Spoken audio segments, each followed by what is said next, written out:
Hello, in front of me I have SONY Xperia XZ Premium and I'm gonna show you how to clear the browsing data on this device. Let's start by opening the browser, and to do it tap on the Chrome icon right here.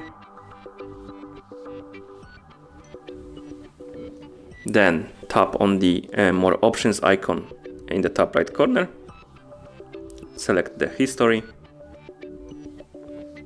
And here we can remove sites from the history one by one by just tapping the X button next to them, like this.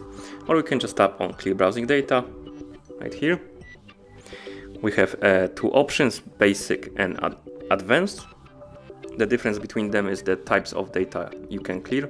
In Basic we can only clear browsing history, cookies and sites data, and cached images and files.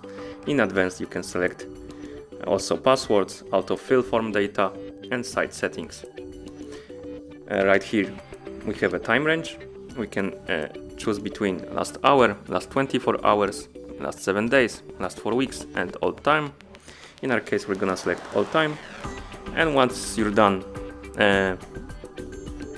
selecting the options you want, tap on Clear Data right here at the bottom, then tap Clear to confirm. And as you can see, the history was removed.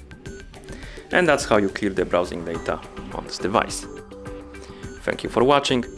If you found this video helpful, remember to subscribe to our channel and leave the like on the video.